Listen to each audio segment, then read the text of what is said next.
Chitrakoot society શેરી number 1 થી 6 અને આજુબાજુના તમામ વિસ્તારના લોકોની એક તીવ્ર માગણી છે। એ માટે હું જ્યોત્સનાબેન આજે સૌની સમક્ષ એક રજૂઆત કરું છું કે અમારા વિસ્તારમાં દિનેશભાઈ કૈલા એને તમે ઉમેદવાર તરીકે એને તમે હાજર કરો, એને તમે જાહેર કરો। દિનેશભાઈ કૈલા એ અમારા વિસ્તારના સક્રિય કાર્યકર છે અને એક નાના મોટા એને રોડ, રસ્તા, લાઇટ કે ભૂગર્ભના કાંઈ પણ કામ હોય તો એ રાત્રે 12 વાગે અમે ફોન કરી તો પણ એ ખડે પગે અમારી સાથે છે। એટલે અમારા વિસ્તારના લોકોની સાર્વત્રિક માગણી છે કે દિનેશભાઈ કૈલા હશે તો જ અમે બધા મતદાન કરશું, ને તો બધા મતદાનથી વંચિત રહીશું। અમારા વિસ્તારમાં દિનેશભાઈ કૈલાને જો ટિકિટ આપવામાં નહીં આવે તો અમે લોકો એને સ્વતંત્ર ઉમેદવાર તરીકે ઊભા રાખીશું અને એમને અમે જંગી બહુમતી ચૂંટી અને અમે એને કોર્પોરેશનમાં મોકલશું।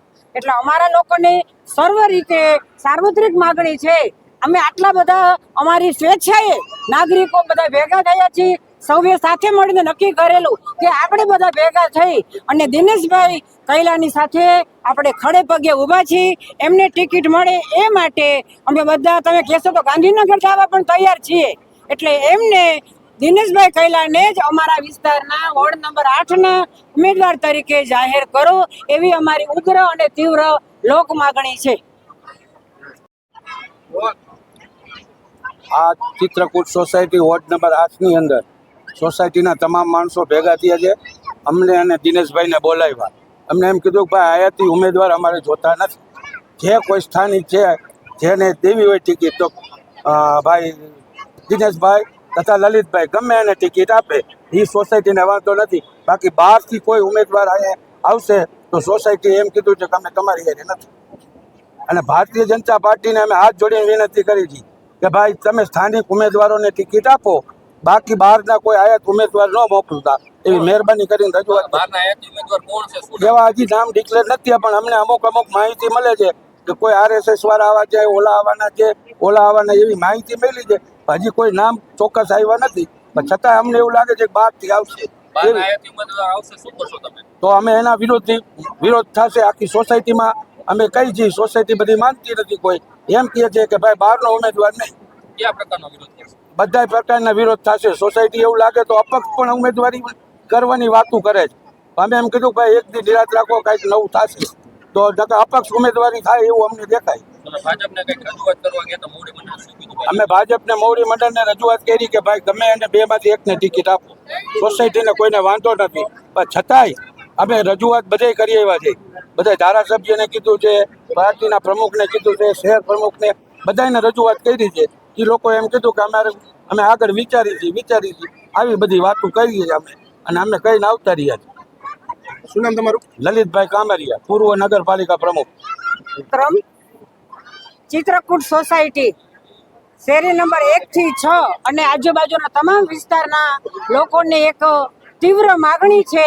એ માટે હું જ્યોત્સનાબેન આજે સૌની સમક્ષ એક રજૂઆત કરું છું કે અમારા વિસ્તારમાં દિનેશભાઈ કૈલા એને તમે ઉમેદવાર તરીકે એને તમે હાજર કરો, એને તમે જાહેર કરો।